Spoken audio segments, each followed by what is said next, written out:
अब हम लोग समझेंगे अर्थवाद के पुनरुत्थान के सिद्धांत को, है ना। अर्थवाद का पुनरुत्थान सिद्धांत, है ना। ये कहाँ से शुरू हुआ? तो सबसे पहले जो अर्थवाद का पुनरुत्थान सिद्धांत है, तो इसे किसने दिया था?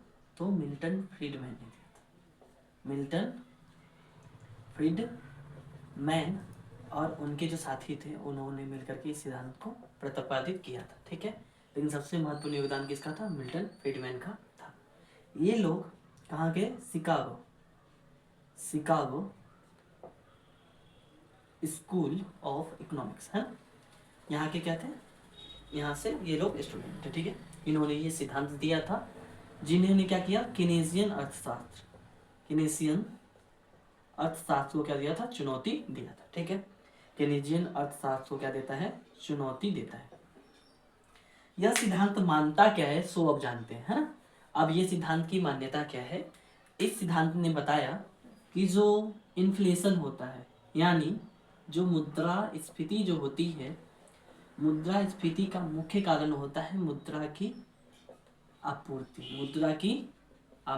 मतलब कि मुद्रास्फीति आने का रीजन क्या है? मुद्रा की आपूर्ति होती है ना। अर्थात अगर हम मुद्रा की आपूर्ति को बढ़ाते चले जाएं, है ना, अगर हम आपूर्ति बढ़ा दें मुद्रा की और बढ़ाते चले जाए तो जो ये इन्फ्लेशन का दर है, मुद्रास्फीति का जो दर है, ये भी क्या करेगा? बढ़ना शुरू कर देगा। यानी मुद्रास्फीति का जो मुख्य कारण क्या माना इन्होंने? आपूर्ति को माना, मुद्रा की आपूर्ति को माना।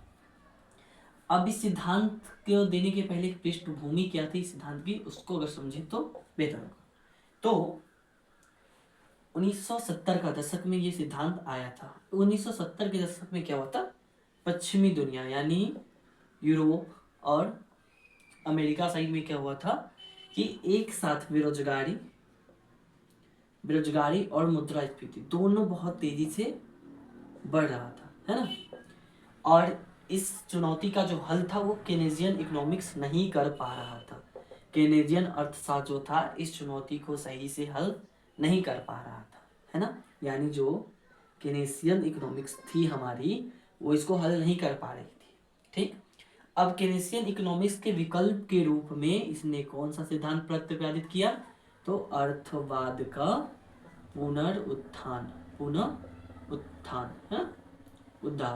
पुनरुद्धार हुआ। मतलब फिर से वो रिवाइवल किया, है ना। जो अर्थ है, इकोनॉमी, वो फिर से क्या करेगी? रिवाइव करेगी। वो सिद्धांत इन्होंने प्रतिपादित किया, ठीक है। अब सिद्धांत तो अब हम लोगों को समझ में आ चुका है कि ये सिद्धांत किस पे आधारित है। तो ये सिद्धांत आधारित है मुद्रा की आपूर्ति पे, ठीक है। अब हम थोड़ा सा आप आगे बढ़े, है ना। तो इसे समझना है तो हम इसे एक तालिका के माध्यम से आपको बड़ी अच्छे तरह से समझा सकते हैं, लेकिन अभी उसकी जरूरत नहीं है। पहले हम समझते हैं इसका मुख्य सिद्धांत क्या है। सिद्धांत की बात करें, है ना, तो सिद्धांत पहला कहता है मुद्रा आपूर्ति का महत्व। मुद्रा आपूर्ति का महत्व, है ना। मुद्रा आपूर्ति का महत्व की बात करता है। सबसे पहले इन्होंने कहा कि जो इन्फ्लेशन जो होता है, इसका जो महत्वपूर्ण कारण जो है वो क्या है? तो मुद्रा की आपूर्ति, ठीक है। मुद्रा की आपूर्ति के कारण ही क्या होता है? ये आता है, क्या आता है? मुद्रास्फीति आता है। इसीलिए हमें मुद्रा आपूर्ति को नियंत्रित करने की आवश्यकता है ना। अगर हम इसको नियंत्रित करते हैं मुद्रा की आपूर्ति को, तो हम मुद्रास्फीति को भी नियंत्रित कर सकते हैं।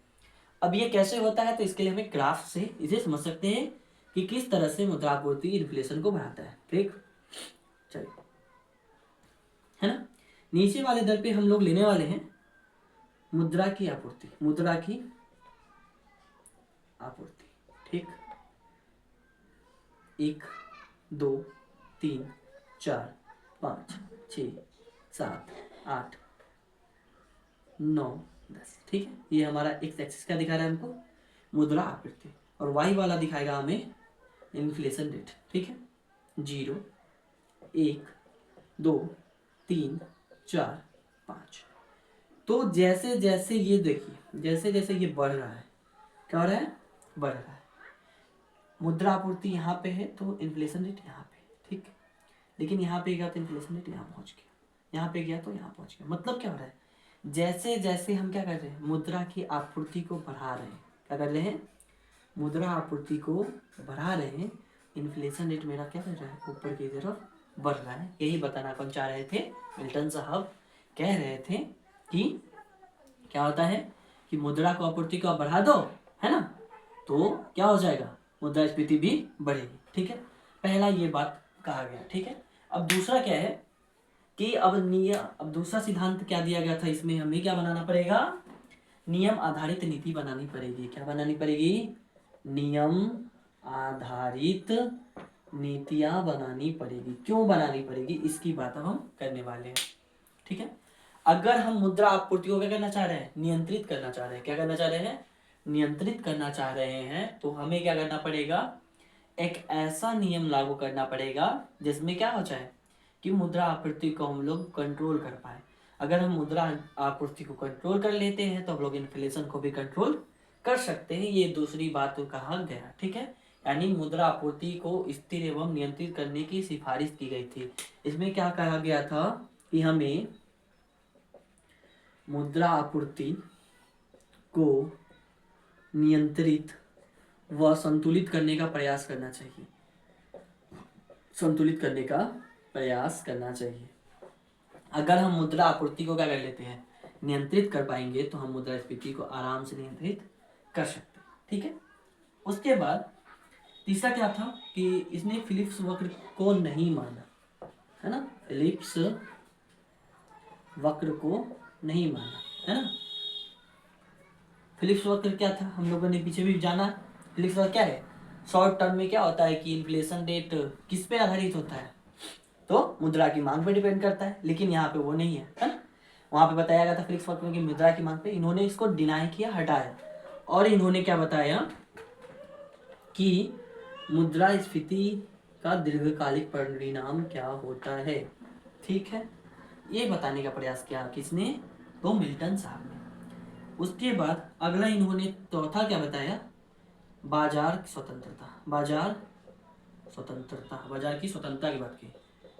कहा गया कि सरकार, गवर्नमेंट जो है, उसे हस्तक्षेप नहीं करना चाहिए और बाजार को अपनी पूरी शक्ति का इस्तेमाल करने देना चाहिए, ये कहते हैं हमारे मिल्टन साहब। ठीक है, तो ये हो गए हमारे सिद्धांत की बात।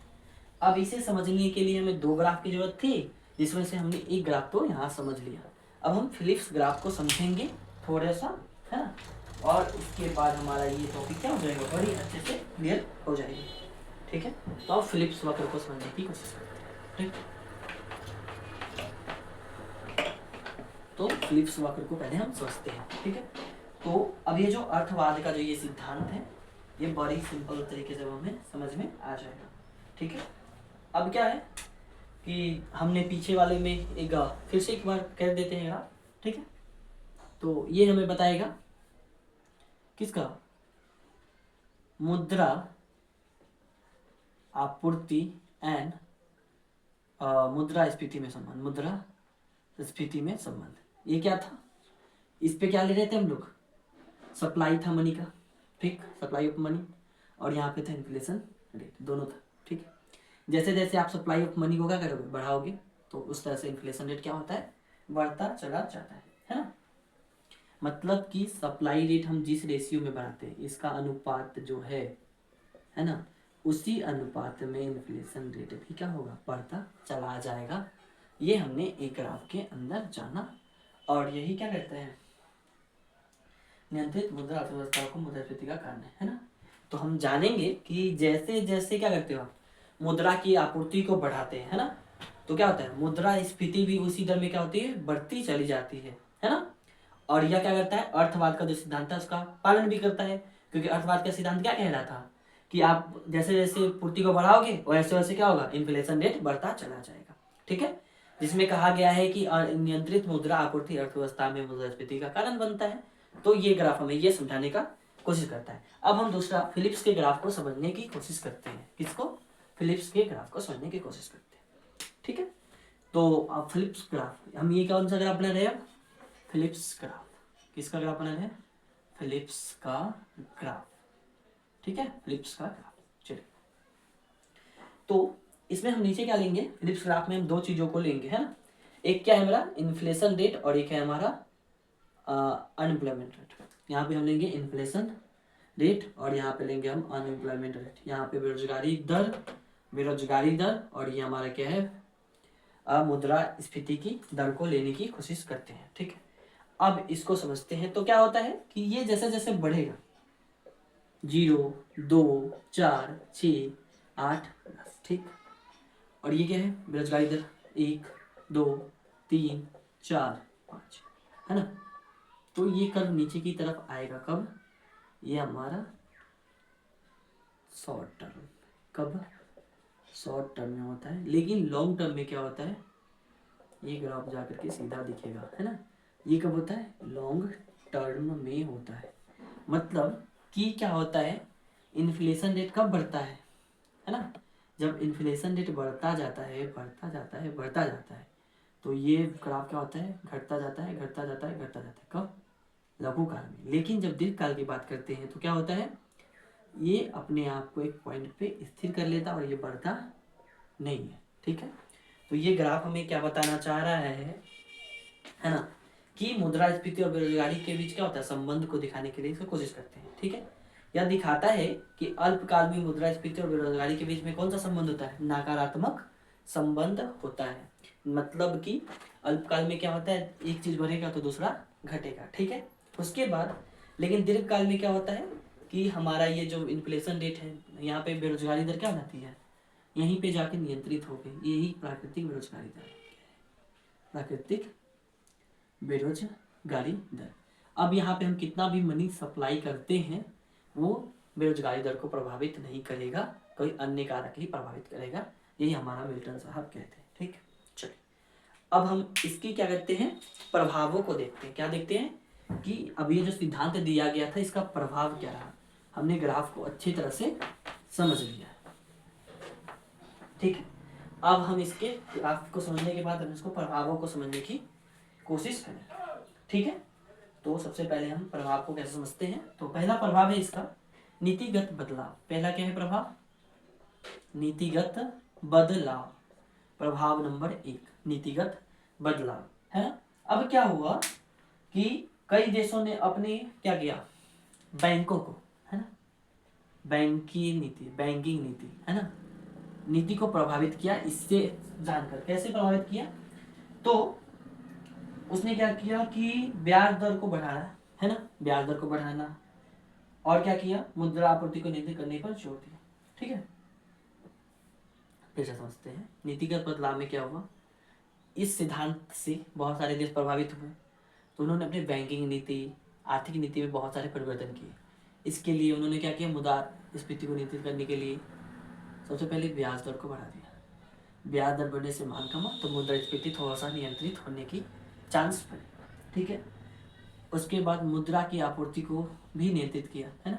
तो ये नीतिगत बदलाव हुआ कि मुद्रा की आपूर्ति को कम करो तो मुद्रास्फीति ऑटोमेटिक नियंत्रित हो जाएगी। अब हमारी दूसरी बात जो है वो है केनेजियन मॉडल की आलोचना। किसका आलोचना, केनेजियन इकोनॉमिक्स जो था उसकी जो मॉडल थी उसकी आलोचना करना। केनेजियन मॉडल क्या कहता है, केनेजियन मॉडल कहता है हमारा कि सरकार का हस्तक्षेप होना चाहिए, है ना। लेकिन हमने जाना कि ये केनेजियन मॉडल कहता है सरकारी हस्तक्षेप जरूरी है ना। लेकिन जो अर्थवाद का जो सिद्धांत है वो कहता है इसकी जरूरत नहीं है। ठीक है, तो यहाँ पे प्रभाव पड़ा। अब हम जानते हैं तीसरा प्रभाव। तीसरा है आर्थिक स्थिरता। क्या है हमारा, आर्थिक स्थिरता, है ना। अगर हम क्या करते हैं, अगर हम मुद्रास्फीति को नियंत्रण करने में सफल होते हैं, किसको, मुद्रास्फीति को नियंत्रित करने में सफल होंगे कैसे, तो मुद्रा आपूर्ति को नियंत्रित करके, तो ये हमें क्या करेगा, आर्थिक स्थिरता प्रदान करेगा। ठीक है, ये हमारा कहना चाह रहा था। अब इसकी आलोचनाएं भी होती हैं। क्या होती है, आलोचना भी होती है। अब ये तो दीर्घकालिक है, क्या है, दीर्घकालिक सिद्धांत है।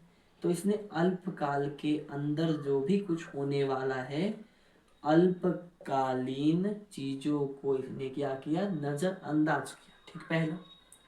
दूसरा, ये व्यवहारिकता नहीं है, व्यवहारिक नहीं है, व्यवहारिक दृष्टिकोण की कमी।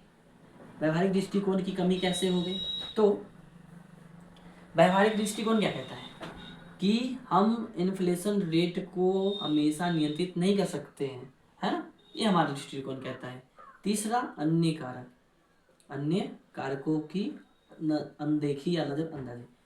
अब क्या किया इन्होंने, केवल किसका पूर्ति माना, सॉरी मुद्रा आपूर्ति, किसका, मुद्रा आपूर्ति को ही माना कि यही इन्फ्लेशन के लिए जिम्मेवार है। लेकिन अगर हम बात करें तो इसके अलावा भी बहुत सारी जो सरकारी वित्तीय नीति है ना, लोगों के अंदर जो मुद्रा की मांग है, ये अन्य कारक भी होते हैं जो क्या करते हैं, मुद्रास्फीति का कारण बनते हैं, मुद्रास्फीति का कारण बनते हैं। लेकिन इसका भी इन्होंने क्या किया, ध्यान नहीं दिया। ठीक है, अब हम निष्कर्ष की तरफ बढ़ते हैं। किसकी तरफ,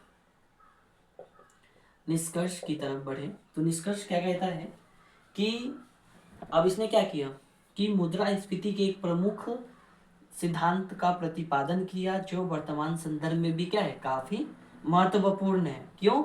क्योंकि इससे हम मुद्रास्फीति को क्या कर सकते हैं, नियंत्रित कर सकते हैं। हालांकि कुछ सीमाएं भी थी, जैसे ये सीमा, ये सीमा, ये सीमा, फिर भी ये क्या है, अधिक प्रासंगिक है ना। तो ये बात हमने कर ली है इस प्रश्न का, है ना। यदि हम चाहें तो इस प्रश्न में एक टेबल भी है, उसे भी हम समझ सकते हैं। ठीक है, तो इस टेबल को हम समझा सकते हैं, अगर चाहें तो ये भी समझा जा सकता है। ठीक है, तो इसे बनाने में हमें कुछ क्षण लगेगा, तब तक प्रतीक्षा करना पड़ेगा। ठीक है, तो अब इसको देखते हैं।